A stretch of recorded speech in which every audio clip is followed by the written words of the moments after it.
What up, what up, what up? It's your boy Vic, the one and only, and you can't clone me. And it's your boy Jamie, and you tune in with Daa Hangout, where we keep it real and we speak how we feel.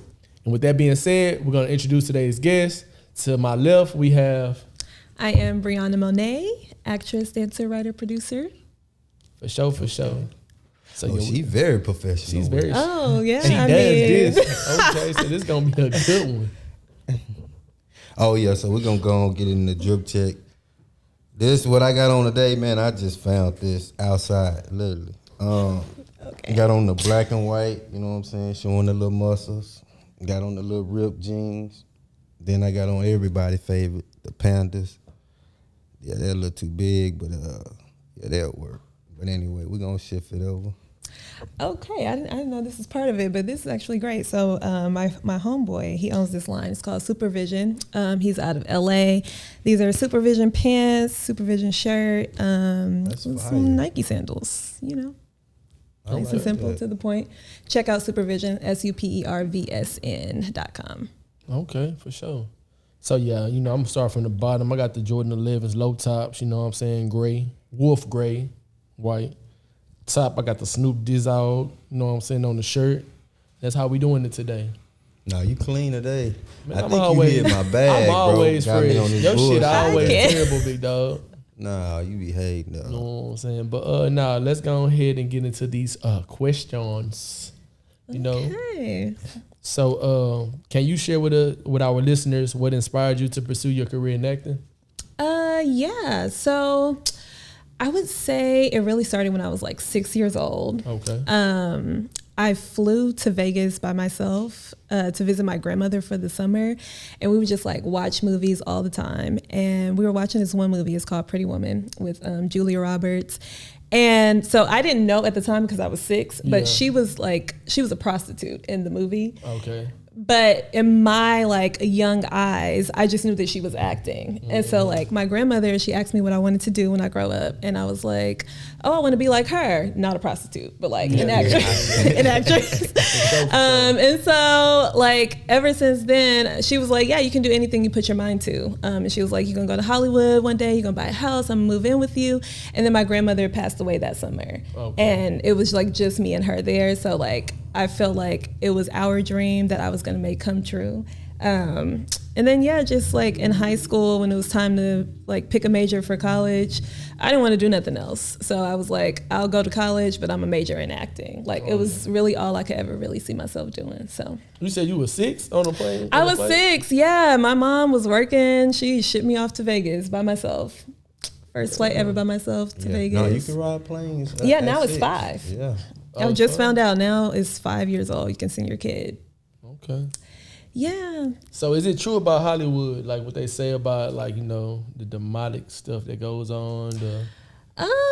You know, I wouldn't say it's not true. I would say that like you choose your path. Mm-hmm. And so like obviously like you can take this path or you can take the godly path. And I think that might take a little longer. Like if you have morals and standards and you have integrity, but it is possible. Like, I don't think you have to like sell your soul to become famous. Like I have friends that are on shows right now. They didn't do any of that. So, yeah, I think it exists, but I also don't think that that's the only way for it to happen. Okay.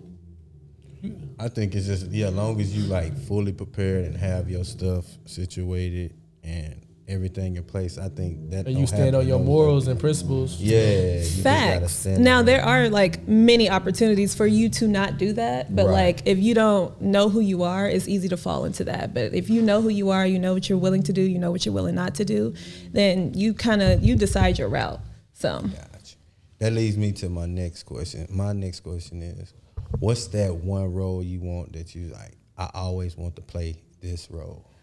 I want to be, the character is not developed yet, but I want to be in Black Panther. Like I want to be a Marvel superhero, specifically Black Panther. I actually met, I got to do a video chat with Ryan Coogler my senior year in college. So I'm manifesting this. Like, and my, so the show that I'm doing right now, It's a touring show about the life of Rick James. It's a stage show, and the director actually like went to college at Howard. Shout out to Howard University. Oh, yeah, Howard. He went to college at Howard with Chadwick Boseman. That's dope. Yeah, so he has some ties to Marvel. So I'm like literally manifesting that moment. It's gonna happen. Oh, it's gonna happen for sure. Yeah. So like, is it a hard process? Like really trying to like get through them doors? I mean, it's not easy. Like, you definitely have to put in the work. Right. But I think most of the work is like self-work. So I noticed that like when I really started to focus on myself and like my spiritual journey and like clearing out my shadows and my karmas, doors started to open a little easier because I didn't have so many blocks within myself. So then like things just started to happen for me effortlessly. But I think like a lot of people think like, oh, you have to like get this big break and you're gonna like make it one day. I don't think that's true. I think like the journey is you making it, and it's you waking up every day and choosing to do something like towards it and giving your best, because you get one small opportunity and you give your best, that person's gonna remember you the next time an opportunity comes up and they're gonna refer you for the next thing. So for me, it flows effortlessly, but it's a lot of hard work, not hard work. Like it's a lot of inner work. And I feel like I'm that's gonna what use that hard work. Yeah, hard work. I'm gonna take that. Don't be taking my stuff now. No, but yeah, no, but definitely, yeah. Yeah, it's not easy, but it's not hard when it's something that you love doing. So like, you know, it's hard if it's not your calling, and then but if you love doing it, it'll never feel like work. No. So it's stuff that you want to do, you know. It'll just be natural, which leads me again to the next question. What actress or actor that you looked up to growing up that you like, this what makes me want to do this? Growing up, so there's a lot. But growing up, like I think my favorite actress when I was a little girl was definitely Angela Bassett. She was like the face of like a dark-skinned, beautiful, regal black woman that was booking roles. Like she was the epitome of what it meant to be a black actress, like in the 90s. So that's who I saw growing up. And then like over time, Debbie Allen, Felicia Rashad, Taraji P. Henson, they all went to Howard. So it was, I mean, it's changed over time, but if we were just to say right now, it's currently Viola Davis. She's the GOAT. Nobody can touch Viola. Like I keep hearing you saying Howard, so you think that's the best HBCU? For sure. I mean, what? Depending on what you want to get out of it. I don't know. I've been hearing a lot about Florida A&M. I mean, it's probably great for those people, but for me, Howard was perfect for me. I'll just say that. But yeah, no, it's still the best. Y'all got a lot of people came out of Howard, though. I will say that a lot. Yeah, the crazy thing is I didn't realize like how connected Howard was in entertainment. Like when I was in high school, I didn't really know about Howard. It was like destined for me to be there. A lady came to our high school senior year and was just like, they took all the smart black kids out of class, and like we met with her, and then she told me about the theater program, and I'm like, oh dang, I had no idea it was so prestigious and had so many like famous celebrities that graduated from there. And then when I got there, I was like, oh, okay, so this is a really big deal, and it was a pretty intense process in general. So yeah, I think that's why people are so like gung-ho about Howard, because it's not an easy school to make it through. Like it's not. And not even just the academics, but like the lifestyle and like how it's set up. You're in DC, like being from Texas. So it was a journey. But that city, Washington, DC, and that experience at Howard set the foundation for like me pursuing a career in entertainment for sure. Yeah, I definitely heard it ain't for the weak. Like if you ain't strong-minded and you ain't there to do consistent work, it ain't for you. Yeah, it's not. So how's tour life? You know, you're on tour right now. Tour life is amazing. There have definitely been like challenges, and this is my very first national tour.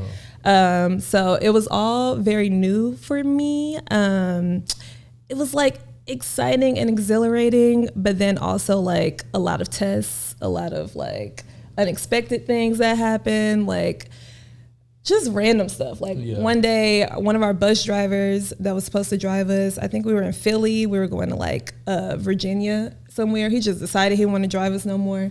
So like we in the middle of nowhere. He just stopped the bus. He's like, yeah, someone else is going to come. I've been driving for too long. So we just like, it was just so many unexpected things happening. What else? Like, our sound went out. Like we were in North Carolina and like the sound system didn't work and like the crowd was screaming, fix the mics. It was crazy. Like, but the great part about it is like I got to perform in like all of the biggest theaters around America. So like in that one show, like I've knocked off a lot of stuff off my bucket list. But the good thing about that end with like the sound going out is it was able to kind of give you the other side of it. So no, that's what I'm saying. Like it's bittersweet. There's ups and there's downs, but that's what really made the experience memorable. Like, cause you get close with the cast, and then you like, dang, y'all remember that time? Like, so it's really dope. We're still on tour. We're on break right now. We were supposed to be going all the way through June, but then like a couple of shows got postponed, and so we're gonna do them either at the end of this year or beginning of next year. But right now we're on break until next week, and then we'll hit LA and like the West Coast. So let the people know what type of tour it is so that can just get it. Yeah, so I am currently on tour with Super Freak, the Rick James story, directed by J. Cal Manzi, produced by Ty James, which is Rick James' daughter, and Jakarius Johnson.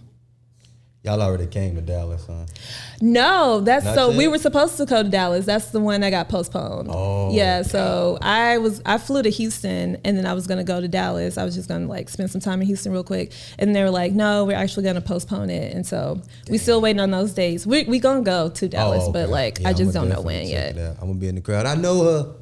Yeah, man, it's an interesting show. It's fun. It's crazy, but like because Rick James it's Rick James. Crazy. Yeah. I was gonna say he was so. It's Rick James. It's so crazy because I'm such a like spiritual person. So like when I got the opportunity to do it, I'm like, Rick James. Right. I don't know if I want to do that story, but it's really dope because we get to, the audience gets to learn a lot of stuff about him that you didn't know, and like he helped a lot of people get on. Like a lot of people wouldn't exist if it wasn't for Rick James. So that's dope. I'm Rick James, bitch. Exactly. That's all people know. That's all they know is like his latter. Crack activities, which you see a lot of that too. A lot of the partying and all the crazy stuff too. But then you also see like before he became Rick James and like how he got there and like, it's a deep story. I'll let y'all come see it. I'm not gonna, I'll save So some. it was probably like the celebrity side what changed them, you think, once like getting all that money and being able to have access to everything? Yeah, man. I think anybody like who does not like have a strong spiritual foundation, it's so easy to like fall into the lifestyle and like, it's drugs everywhere. It's partying everywhere. So like you get caught up in that and then like the work becomes less of the focus or you have a horrible contract and you get caught into something that you really didn't know you were signing up for. So it's interesting because his story is like literally the journey that most artists go through. So like even in doing his show, I'm learning a lot about my own journey as an artist, like in the entertainment industry. So I just say stay away from them Diddy parties. Yeah, hopefully I don't think it's gonna be no Diddy parties anytime soon. Like, I think that's wrapping up, which is perfect timing for someone like me because like a lot of that stuff is being moved out in order. Cause like I've been doing it for a long time, but I feel like I'm just like starting to really like get momentum. And honestly, like I think that's on purpose, like in the grand scheme of things. Like some things had to be like hours. Get that negative stuff out. Move it out. Like there's gonna be a new wave. Like there's a lot of like independent artists. Ever since COVID, like people are more interested in creating their own art and like using their voice. We're not just waiting for people to provide an opportunity for us anymore. So like there's more quality, being released. Them gatekeepers, because most of them gatekeepers was they were bad people. Yeah. And it just made stuff nasty, but now they going away, like you said, a new wave coming. Yeah, I mean, and then it hits you by surprise because sometimes you're already in it and then you don't even realize like, oh shit, like they're about to ask me to do something I'm not comfortable with. And even when you in it, you have to be strong enough to say no. You have to be strong enough to know like, that's not me. I'm not going to be something I'm not in order to keep an opportunity. And they'll make you feel like, I've been through this. They'll make you feel like this is your only opportunity. If you don't do what I tell you to do, then like you'll never get this opportunity again. But when you know God, like when you know that like you're not the gatekeeper of my life, like God's the gatekeeper. So like if God wants me, if this is not happening, God's gonna replace it with something better. So every time. What was that role you had? Told me you had went up for, and that was a similar situation with it. The stripper role? Oh my God. Okay, so I was like in the 3rd round of P-Valley. Y'all know that show? I know what you're talking about. And so this was before I had a son. And so like I was honestly in the mind space of like, oh, you know, I'll do this one role and then like, you know, I'll get out there and then, you know, and it won't be a big deal. And when you get the auditions, you don't know how big the show's gonna be. Right. So like, you just see like a breakdown and it's like, oh, Memphis, strippers, da da da da. So like, of course that sounds crazy, but like, you don't know it's gonna be this big, you don't know it's gonna blow up. So like, you just thinking maybe it'll be like a little project. But now seeing how big it is, I'm so glad that I didn't get it. Like, because that would be what people see me as. Like, you know, and most of the time, like your breakout role, that's kind of like how casting begins to see you. If you're typecast. You start to get like stereotyped. So yeah, like I'm so grateful for the things I thought I wanted that God blocked. Especially now that I have a son, I would hate for that to be my life. They're still shooting that show till this day. So it's like, I don't know if I would like want to be a mom. You on P-Valley? Nah, he on P-Valley. Let me find out. He that dude that went to that other side. That's him. That's so funny. That ain't that was crazy. Like I remember I was on vacation. I got a call back after the second round. The first round was just like you had to tell a story like in character of one of the characters, but it was like whatever you wanted to tell. And then the callback, we had to literally do like a stripper routine. And so I just remember I was in Jamaica and like I got the call back. I was like, oh shit, I gotta hurry up. I gotta record everything. I was in the room stripping, like literally like busting it wide open. I'm like, oh my God, what am I doing? I look back, I'm like, girl, no, that was not it. Like, it's a journey. You know? It is, but you grow. And so like, you also want to make sure that like you're accepting roles that's in alignment with who you're trying to be, not who you like are at the moment. And that's why I think like that self-work is so important in the beginning, because you're not going to always want to do the stuff that you wanted to do 5 years ago. So how is it like on those casting calls, like being able to have to just go in there and act right on the spot? I know that's tough, like being able to just I mean, so in college, like Howard was a pretty intense program. So I feel like that's really nothing to me now. Prepared you for it? Like, yeah, I'll just like walk in and it's like, it just turns on. Like, and it's crazy because like in real life, I'm very like introverted. But like once we get in casting, I'm like extroverted. Like what we here to do, I'm snapping into the character. So it's not like, I don't get like nerves or anything like that. I think most of it is just like not taking it too seriously. Some people want it too bad, and anything that you want too bad, you end up pushing it away. And like casting directors can smell that. They're like, she's itching for an opportunity. Like, we don't want to work with her. But like, if you're just there and you have fun and you just explore and you just like are free with it, I feel like that's the times where I really actually booked. Because otherwise, like I'm too nervous or I'm thinking too much, and really you can't think. You have to like do and act. You can't like be in your head about it. Just being yourself. I say that too. I'm like, if they seeing you being yourself, because I think it was it Mike Epps when he came in there and he was just being himself? For Friday, the audition. Who else are you gonna be? Like, and most people think acting is like pretending. No, it's like bringing yourself to this character and allowing your body to be a vessel for that character's spirit and like those characteristics. And that's what's gonna make you stand out. Like, nobody can be you like you. So like you find those similarities and that balance between you and the character. And sometimes it's more of the character, less of you, but you can't eliminate yourself out of the audition. At all. Yeah. See, if I was acting, I had to be like Ice Cube, Denzel. I gotta be like in them serious type roles. Yeah. You know what I'm saying? Let's see your best. Nah, Denzel. I'll show you after when the camera's not rolling. You know what I'm saying? Okay. He the extra I'm that's there. They gonna want me in there. You know. That's They don't funny. even want him in the movie. They just got him there. That's hilarious. Yeah, he ain't. But nah, that's dope. That's really dope. Anything upcoming like after? Are you preparing for any other roles? So the thing is, like, you're always auditioning. So like right now, I'm waiting to hear back about a commercial. So I do commercials. I do theater. I also teach. Like here in Houston, I work with the ensemble theater. So like this week, I'm gonna do a workshop for kids. We're gonna go to like an elementary school. Like it's not, it can't just be that like you're waiting for the next big thing. Like you have to, because I mean you got bills. So like I am humble enough to know like, okay, when this job is over, then that's it. Like, so you have to like have other avenues of income. And like, I've been lucky to find those like throughout this city. And then my agent's still in LA. So like ever since COVID, all of our auditions are self-tapes. Not all of them, but most of them. So like right now I'm waiting to hear back about this commercial for Evolution Fresh. It's like a cold pressed juice. Okay.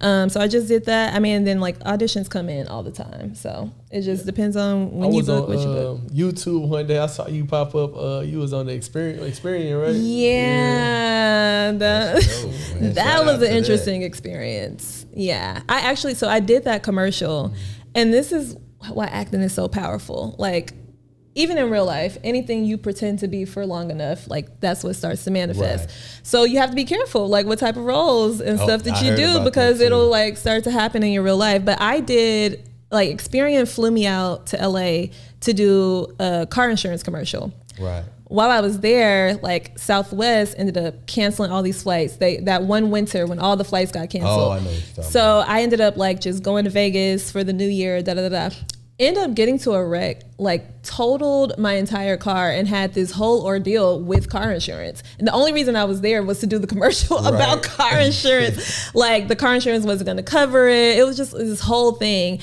So I like had this big test where I had to like keep my integrity. So I had a rental car. I wasn't driving the rental car. My son's dad was driving the rental car. And he wasn't supposed to be because he wasn't listed. And so my car insurance was not technically gonna cover it if they knew that he was the driver. Right. But like goes back to like morals and integrity. I knew that I couldn't lie about it just because that's something like in my life I can't lie. If I lie, everything falls apart. That's me. So like I told them I wasn't the driver. They were basically gonna charge like $30,000 to my credit card because the car was totaled. Oh, dang. I didn't hear nothing back for like 2 weeks. And then finally they called me randomly one day when like the rental insurance was about to charge me, and they're like, hey, Miss Lott, we're actually gonna cover everything. Like, thank you, for telling the truth and being honest, but all you gotta do is like say that he can't drive any of your cars, something like that. A month later, I get another audition for people that had recently been in car wrecks, and I booked it. So it was just like, like art imitates life, but especially with acting. So, So everybody out there watching, what you put into life, you're going to receive it back 10 times. Yeah. Good or bad. I did have one more question before we wrap it up. Do you also like write behind the scenes too? Definitely. Oh, okay. Yeah, I really like to do like sci-fi. That's my thing. Like anything like action, that type of stuff, and then anything spiritual. I'm gonna be in I got you. You can come to the audition. I'm gonna send you the information. He can play Travis Scott. I need one of the bad boy roles. I'm done. I also produce. I also produce. Oh yeah, see that's another. I think for anybody that like wants to act, I would say like learn the other things. One, because it makes you a better actor, because you know what is needed from the producer, what's needed from the director, because you have experience in that. So you're easier to work with. So I would say if you really love it, then love all parts of it and try to like, dibble and dabble in other areas. And she could sing. That's dope. Being able to Yeah, these days you can't just act like, because nobody's looking for that. I've never seen a casting call that was like, oh, we're looking for an actor. Yeah. They're like, oh, we're looking for a singer or a skateboarder or someone that plays pickleball. Like, they're looking for people that do things. So you have to do things. You have to live your life. You can't just be out here like wanting to act. And that's crazy. That's the main reason why I asked you. I'm like, do you write? Because, like you said, you got to do more than one thing nowadays. Like, and I seen that because what's the guy name? He's a comedian. I can't think of his name, but he was on this late night show with this big talk show person. But he went from like doing comedy to the comedy didn't work, but then he became like a behind the scenes writer. And from behind the scenes writer, he started producing movies. And he started doing like other things. But you gotta like, cause some of those, like if some don't work, something else might open the door for that main thing. That same thing, yeah, exactly. So what would you tell like anybody like this that's taking the same route as you to get in front of like the major people in acting? What would you tell them? I mean, first of all, you got to have your basics. You got to have your headshots, your resumes. If you don't have any like footage of you doing anything, you got an iPhone. Like if you don't have headshots, you got an iPhone. You got to start somewhere. Don't think that like you have to like pay for everything, or because you can literally start with just your phone and make it happen. So like you can't have any excuses. You can figure it out from where you are, and then like as you build up, just like tighten up your materials.